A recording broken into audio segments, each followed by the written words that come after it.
Hello, everybody. Welcome back to the MaffmanJones movie channel. It has been quite a while. Yeah, this is the new setup. First things first, if you watched my promo from about a month and a half ago, I changed some things around. I moved around my new office, studio, whatever you want to call it. Um, this is where things are going to happen now.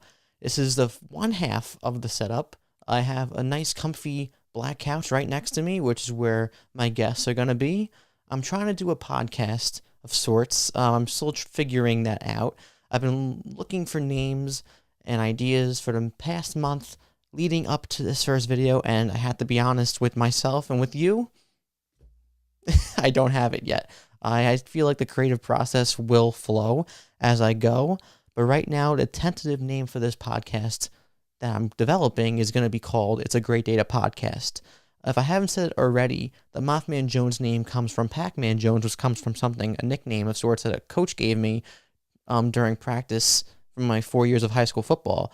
A Great Day to Podcast comes from a country song. I forgot the guy's name. It's Travis something.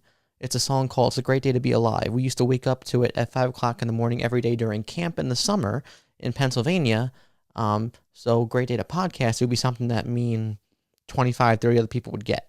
But I thought it would be a nice positive way to be like, hey, it's a great day to talk about movies and just talk about life with people. So the podcast would essentially be taking inspiration from the Joe Rogan podcast and more recently, which is a great podcast, which you should watch, Joe Rogan and Collider Live, and a few other people, the Monday morning show with Bill Burr. It's just, I want to shoot the shit with somebody for about an hour, just have a conversation, which would obviously involve movies, and then other things too, just kind of see where the conversation goes, and then that would be like a little slice of life for an hour, and that would be it. And it would be a new guest every weekend. I would like to have it up on Mondays, so you can start your week with it, and if people are awesome, I would love to bring people back, but I do want to get an array of people, just as many different people as possible, just in here. Just talk about whatever, and of course movies. But today we're going to talk about Avengers Endgame. Spoiler, so I know my family probably wants to watch this, but I implore mom, dad, people who haven't seen the movie who are my family, don't watch this moving forward, because I want you guys to watch the other Avengers movies first, but I'm digressing here. I do want to dedicate this video, before I segue, to my late grandmother, my nanny, Rose Maffio, who passed away last week. It hasn't been easy, but something that I've been learning over the past week is we've been spending a lot of time, my family and I, in the hospital, and it's being with family I usually don't get to see my father's side of the family all that much, but spending all the time that we did with my father's side of the family for a few consecutive days was something that, under terrible circumstances, brought out something beautiful. And my nanny was all about family and love and togetherness and just spending time with each other and bringing those memories. And segueing into Avengers, that's what a lot of Endgame is about. A lot of Endgame is about togetherness and family coming together no matter what, to overcome obstacles. And in this case, the big obstacle is moving forward in life, and literally the thick booty man, big duty purple man, which is Thanos, the antagonist of all antagonists in the MCU. And this is going to be a mix of, I guess I don't really do reviews anymore, but technically I am doing a review, so I don't know what I'm talking about. I'm just talking out of my ass. So let me just give you the quick rundown of my thoughts on Endgame before we go into spoilers. And I'm not going to go on too long because this isn't going to be like a full podcast. If I had somebody with me today, I would go on for a while, probably about an hour. I mean, you could talk about this movie for 4, 5, 6 hours. If you really wanted to, you can do a deep dive into every little thing that happens in this 3-hour and 1-minute movie. But initially, coming out of the theater the first time with my friends and my brother, it was just like a cerebral, transcendent event experience. This movie is more than a movie because of everything that precedes it. It's 22 movies coming together, And this movie really pays off if you've been invested since 2008 with Iron Man, or if you've watched all the movies and you're just into these characters and into these stories.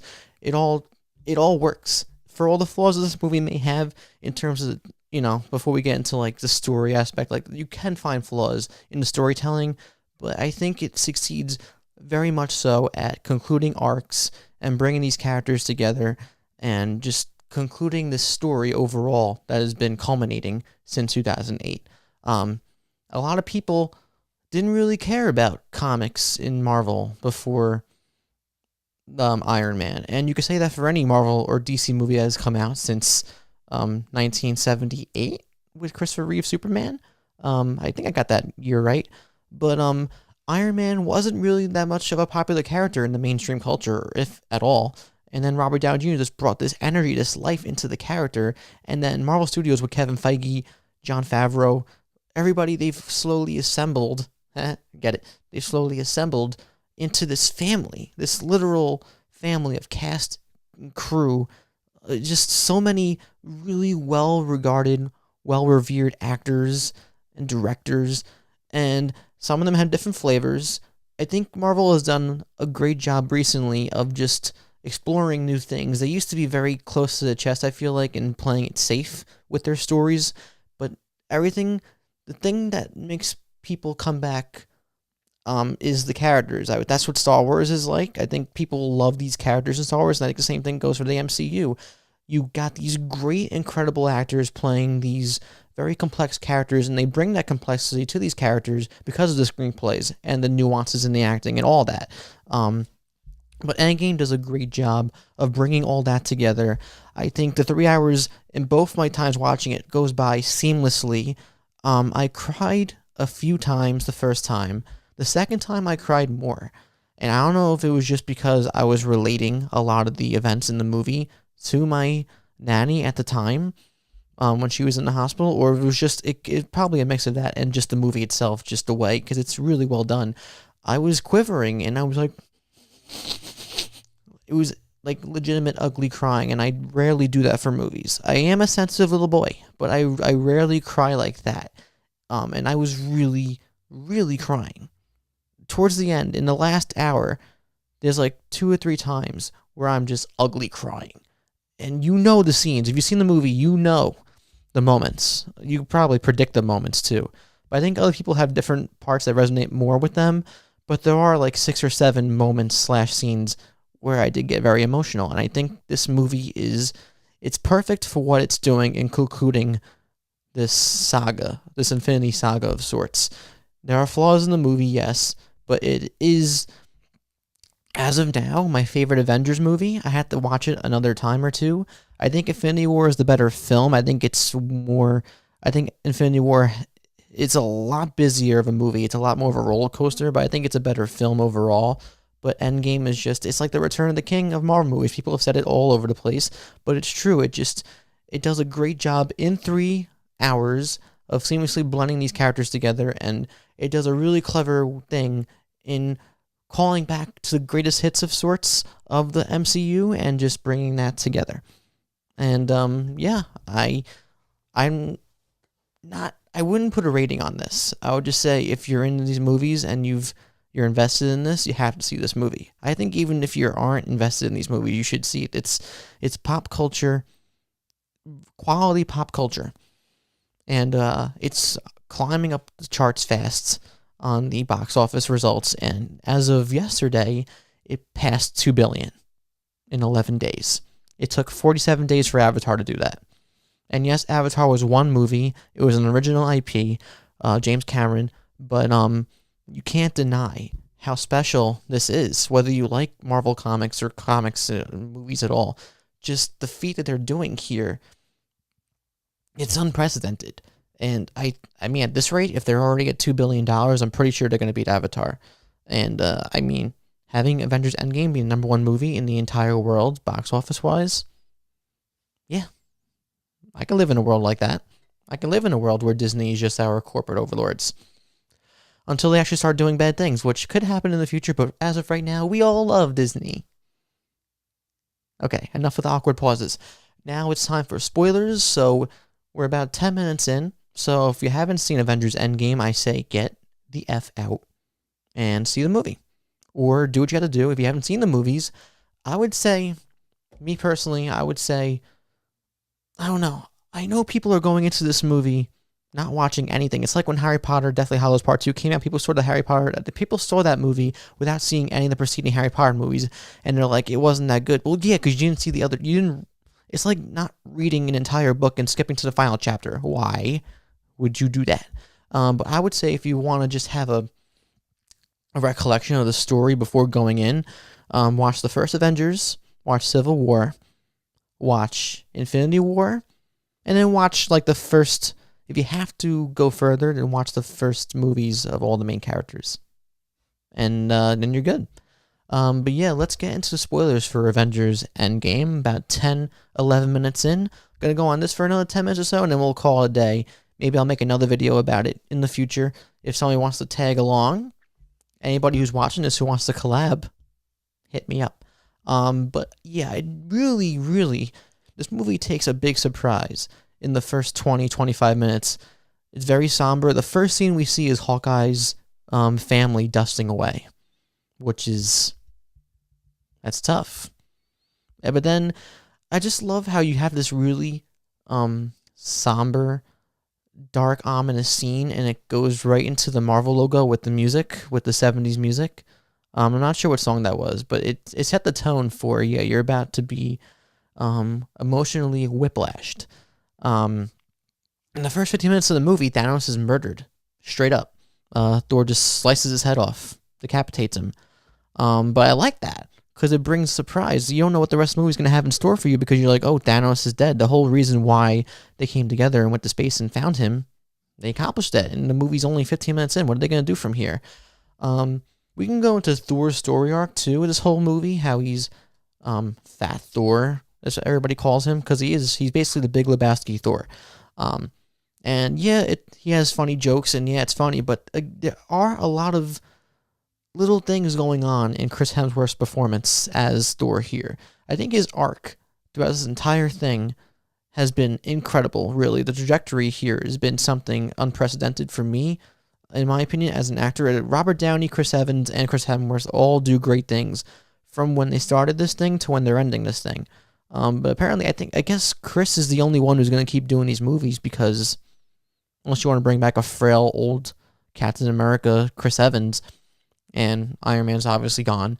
But Thor in this movie he's going through a lot the entire way through, and they keep the physicality of him the entire way through, but his overcoming of negativity in this movie is honestly inspiring. It could be inspiring for a lot of people. And I think it shows that no matter what you're going through, there's always a way out, and you can always find positives. And I think a lot about that scene. I'm jumping around now, but I'm thinking a lot about that scene lately of Thor with his mother, who, when they time traveled in the second act, when he goes to see his mother again, who's supposed to die that day, because that's what happens in Thor: The Dark World, Thor 2, he has that conversation with his late mother. And it was really sincere and earnest in the conversation, and what she says to him. It's something else. And the same thing with Tony Stark talking to his woo. You know what that is? That's the emotions coming out of me as I talk. The whole thing with Tony Stark talking to his late father too. Telling him about his daughter and how he felt when Tony, because apparently the day that they go back to the 70s, Iron Man and Cap, is when Tony Stark's going to be delivered. And Tony's like, so were you nervous? How you, he's going through the whole fatherly talk, how do you feel about to be a father? And he's like, I wouldn't trade him for anything. This is like the inspirational. I'm losing myself here. I feel it as I speak. But yeah, that exchange, the main exchange before Howard Stark leaves between Tony and Howard is, man. But yeah, the first hour of this movie is just this somber take on the world. I think one of the best scenes in the first hour is that moment where Scott Lang gets out of the quantum realm and finds his older daughter, who, I mean that in the sense that she's older now. This movie takes place when Ant-Man gets out. It's 5 years later after they kill Thanos. And Paul Rudd just sees his daughter and they just have an embrace for like, I guess it had to be like 30 seconds or something like that, but it felt way longer. That was the first scene where I really cried, because I'm like, the emotional weight of that. I mean, it was only 5 hours for him, but imagine being gone from your life and your family. It was for 5 hours for him, but he comes back to the world 5 years later, and you see your daughter and she's grown up, and you're just happy that she's still alive after what happened with Thanos. Man, I'm already 5 minutes. Woo, there's a lot going on here. But yeah, I really love the time travel aspect of this movie. It was interesting that they went back to the Dark World, again, going back from before. They went back to Avengers 1, Guardians of the Galaxy 1, and Thor: The Dark World. And the way they bring Thor: The Dark World back into the fray, I thought was really cool. And it doesn't make that movie any better, but at least there's more context to it now. I think what they do with the Avengers too, and how they brought more context to scenes and what happens after that, with Hulk going down the stairs and the Hydra agents, who we didn't know were Hydra agents yet in that moment, helping out the Avengers with the Tesseract. That whole thing was just really, really, it was fun. It was just, it did a lot for the Avengers movie. America's ass, can't forget America's ass, because that's like the big thing right now. And even Captain America acknowledges, yep, that's my ass. That's America's ass, all right. Which is a really good moment. And then, yeah, Guardians of the Galaxy, it was just, I don't know. It is like a greatest hits thing, but it's a very unique and clever way of bringing those greatest hits back into this movie. But it makes sense for the storytelling, where you get more context of Peter Quill singing "Come and Get Your Love," and it's not blasting out on a speaker somewhere. He's singing it to himself. So when they cut the music out and you got Chris Pratt just "Come and Get Your Love," it's hilarious. And you just knock him out. This part of the movie is where you could really delve into like critiquing and the whole time travel thing. But the rules they establish with Professor Hulk, I think, pretty much accounts for what happens in the movie. And I mean, I've thought about it, and some things don't really make all that much sense. If you're taking any of the stones out of their realities, you're making and bridging new realities. But if you bring them back, it fixes everything. But then that could kind of, in my opinion, I know there's been interviews with the Russos and the screenwriters, but I think there are certain things with Cap's ending arc, with Peggy, and a couple other things, I guess Loki taking Tesseract away in the time travel part, that can kind of take, like, but wait, but what does that mean then? Which I'm sure we're going to get the answers for some of these things in these Disney Plus shows next year, later this year. But yeah, that's really, wow, 18, time flies. But yeah, I really love the first act and how sad it is. I like the second act, and I think it has a lot of fun. But then we get into the third act, where things get real. People have complaints about them making a gauntlet for the Infinity Stones out of like Iron Man's armor. I don't have a problem with that. It's a movie. It's like, you really gonna complain about that? Of all the things you can complain about, you can complain about the little Iron Man glove that can harness the Infinity Stones. Come on. But anyway, yeah, I was pretty sure that Paul Rudd was dead when Professor Hulk snapped his fingers, and then Paul Rudd's like, "Ooh, look, pretty butterflies. I think everything's good now. Look, Hawkeye, your wife's calling." I think we're poof. You see the missiles just flying at them, and Thanos and his team pretty much decimate the entire Avengers facility, like nuked it, pretty much nuked it, without putting a nuke down. And this is where I could be like, oh, they all survived and they're all perfectly fine for the most part. That's where I could be like, okay, maybe that's kind of like suspension of disbelief there could be weary. But then we get into like the final act of the movie, and so much happens during this. The main big fight between Thor, Cap, and Iron Man with Thanos is great. I love how Thanos just kind of sits down and waits for them. He just kind of, yep. Failure brought you right back to me. Funny, so I'll just kill you again. I like time traveling Thanos' motive Whereas I like just how sadistic and mad he is. Where he's like, yeah, I thought balancing out this universe would make things a lot better, but turns out no. I just gotta destroy everything and make a new universe because screw all this. And then he just becomes so maniacal. He has that giant anime sword that he just swings around like it's like a piece of plastic, and it's intimidating. They somehow made Thanos even crazier of a villain in this movie, even though he's not the same Thanos, obviously, but he's the younger, sexier, thicker Thanos. But yeah, I'm gonna stop this soon because we're 20 minutes in. But yeah, I mean, Cap wielding the Mjolnir. What else do you say? It's just one of the best moments in the movie. My friend did mention the fact that he's using lightning, and yes, he's worthy, so he should be able to pick up the hammer. But him using lightning, you shouldn't be able to conjure lightning. Only Thor should be able to. But my argument for that, if anybody else has an argument, is that it's a different universe, different thing. They can have different rules established for the Mjolnir, and maybe anybody who's worthy of holding this hammer could also conjure lightning. It's just part of the gig with holding the Mjolnir. Oh, you can also conjure lightning from the sky. So I'm cool with it. I get it if you're mad at that, but also nitpicking. Yeah, and then so Thanos just kicks everybody's ass. Also, I love how somebody mentioned that Thor looks very Norse in this when he gets his armor and he gets both Stormbreaker and Mjolnir at the end of the movie with the way they twist his beard and everything. Like I did notice that the second time. I think the design choices of Thor in that were great. I'm just gonna go back real quick before we talk about Iron Man. The way they set up Iron Man here and how desperate and sad he is about losing Peter and losing in general and I'm pretty sure that was special effects, but him being super weary and famished, and it was heartbreaking. Him having a daughter 5 years later with Pepper Potts, Gwyneth Paltrow, just sets the stage. You're like, oh, he has a daughter. Either he's gonna have to lose her and bringing everybody back, or he's gone. And it turns out he was gone. We'll get to that. I guess I'm gonna keep going. 22 minutes in. Wowee.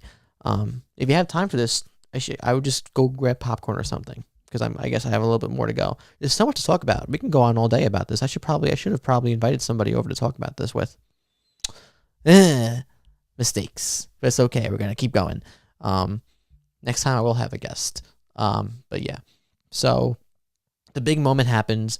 Cap's left. His shield's broken, and he straps one last time with that open wound. Ow. And you have that beautiful wide shot of Thanos and his army and his children versus just a lone man at a time. And you hear that. First, it's also, I haven't mentioned Alan Silvestri's score yet. One of the best scores I've heard for a blockbuster movie in a long time. And The Real Hero, Portals, and there's another track, I think, Totally Fine.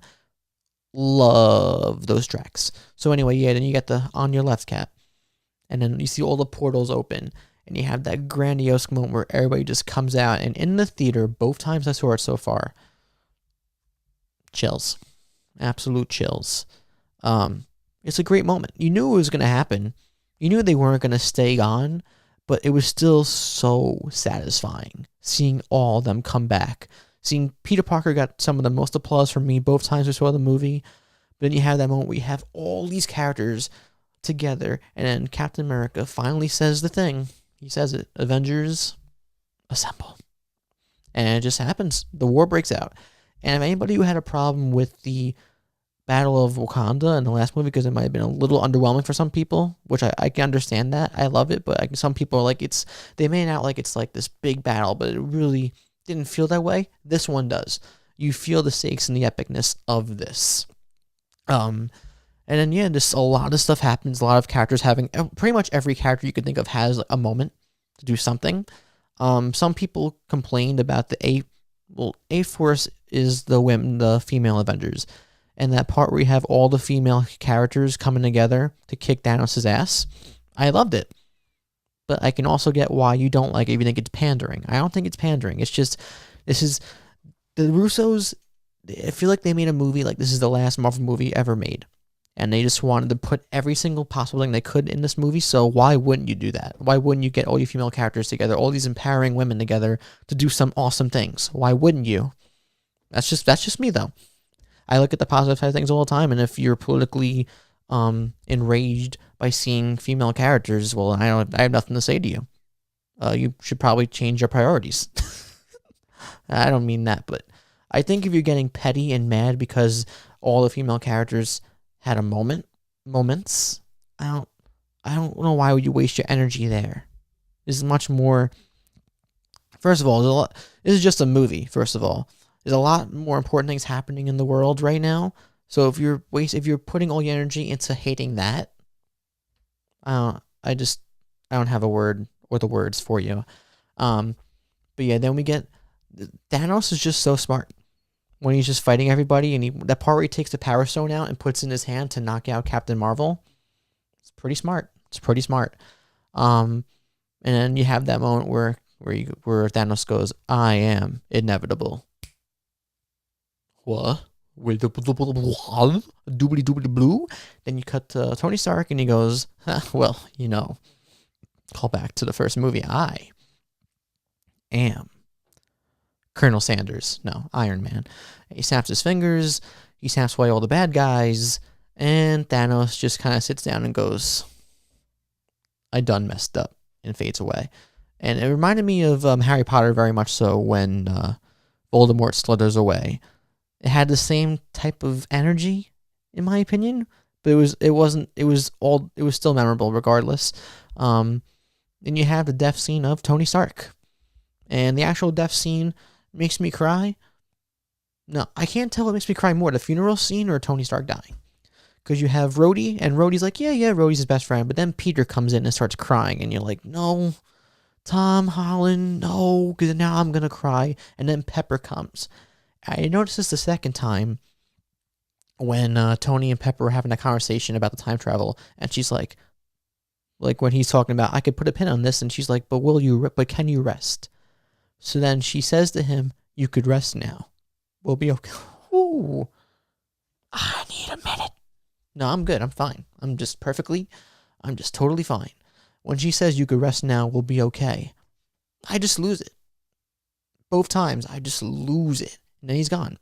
The arc reactor goes away, and then you have the little somber moment, and we cut to, I forgot if anything happens after this. But I'm just going to cut to the funeral. That one shot with all the characters just remembering and reminiscing and just watching on is great. People didn't recognize the kid from Iron Man 3 because, that movie came out 6 years ago. Kid done grown up. And proof Tony Stark has a heart with the flowers. Man. Tom Holland in this scene gets me too, because Aunt May, Marissa Tomei, is standing right behind him, but you see Peter's face there, and is so much happening in his face. Tom Holland is a great visual facial actor. He captures a lot of nuances in just one little emotion and one little facial reaction, and what he does in that little moment, it kills me, because he looked up to him. Peter looked up to Tony Stark in these movies so much, and that's why I'm curious to see how they handle Far From Home in a couple months, because one, unless all of his friends passed away too in the dusting, they're 5 years older than him. Either they're all 5 years older than him, including Ned, or all of Pete's friends, including Pete, are the same age, but everybody else around them grew up. So maybe that's why they go on the excursion to Europe. Apparently, we're going to learn some things in the new trailer that drops possibly tomorrow, or today. So we'll see. But there's a lot of questions. I want to see how they're going to handle Disney Plus shows. Is Loki's show going to be alternate reality Loki? Tay-san Day usually coughs away from the mic, and that's what I did. Is Loki's series going to take place in that alternate reality? Is the Wanda and Vision show going to be like the Scarlet Witch Vision show, going to take place before and between Civil War and Infinity War, or is it going to be an alternate reality? I have a good feeling that the Captain America, Falcon, Bucky show is going to take place after the fact. There's a lot they could do. There's a lot they can do. But I loved how finite and conclusive this movie was. If they didn't make another Marvel movie ever again, I would have no problem. I would have no quarrels. Yes, this is perfect. I understand this is a business and you have to keep making movies, keep running on the well. Well, that's not the term. Keep hitting the iron while it's hot. I think that's it. Keep striking the iron while it's hot, because this movie is going to be the biggest movie of all time, possibly. If not, it's the second biggest movie. And you have to keep making these movies. I get it. But if it did end here, I'd be perfectly content. There's a lot you could do with the story here, though. I do hope, and I'm assuming they do. I'm assuming they have a game plan direction here where it's going to go divert off the beaten path, because they've already done so much. They've already broken so much ground with these movies, that if you keep doing the same thing, people are going to get tired of it, including me. So they have to do something different. And people want Fantastic Four, the X-Men as soon as possible. No, just take your time with the characters you have now, let them flourish, and we'll get to those characters that we love when we get there. Can happen in 5 years, 10 years, I would realistically probably say by the mid-2020s. But I hate thinking about time that far beyond. Let's live in the now. Let's appreciate what we have right now. And what we have right now is just splendid. And I guess I'm 30 minutes in. I'm still recording. And I can go on and on and on. Again, I think I should return with a guest and talk more in depth with this, because I didn't even touch any of the surface, and I've been talking for a half hour, and I know people don't have attention spans anymore, so a lot of you probably left 15, 20 minutes ago. If you're still here, though, thank you for watching. Thank you for sticking around and just being here. I'm excited to be back with this new equipment. I spent a lot of money on this stuff, so I have to use it. I want to use it, and I'm looking forward to what the future holds, honestly. And I guess that's really it. Let me know in the comments down below what you thought of Avengers Infinity War. No, I mean Endgame. You can talk to me about Endgame too, Infinity War. Talk to me about any Avengers movie. I'm just going to call this something like Avengers Endgame spoiler review or something, because I don't have I don't have the definitive titles for anything yet, but I'm looking, again, if you have ideas, shoot them also down below. Anything you would like to see specifically, personally. I'm looking to start this podcast officially very, very soon. I just have to get all these things knocked down. I got to get the artwork, you know how it is. You got to get all the little things in there. The artwork, the name, the RSS feed, apparently. There's a lot that goes into a podcast. You can just do it, but you also can't just do it. Apparently, there's a lot of moving parts to this equation. But yeah, let me know what you thought about Endgame. What are your favorite moments? Since this is a spoiler video, you don't have to tag it, but just be careful on how you word things too, in case people are clicking on this anyway. But yeah, I'm glad to be back. I'm happy to be back. I hope you guys enjoyed this 34-minute video. Wow. I hope you enjoyed the new setup. I hope you were looking forward to what I have next, and I'll see you guys very soon. Hopefully I get to see more movies. I don't know if I'm going to do this. I'm not going to be doing reviews for all the movies I see all over the place, but I will be doing recaps every week. When the podcast actually gets up and running, I will do in my hour. If I ever, depending on what I go moving forward, I will have a little thing where I talk about what I saw over the past week, every week. But yeah, I'm looking forward to further developing this process with you guys. If you have any feedback, any ideas, shoot them. Let me know. I want to know anything you're thinking. Please, please, please. Who do you want to see on this podcast I'm developing? Anybody your favorite YouTubers I can collab? You know where to go. Ring that bell. Subscribe if you haven't already. And I'll see you guys very soon once again. I'm John Maffio. Catch you on the flippity flop. That was really stupid. Catch you on the flippity flop. I like that, but who am I? Freaking Randy Orton? What does he do? He does like a wall. No. Blah, blah, blah, blah, blah. See you next time.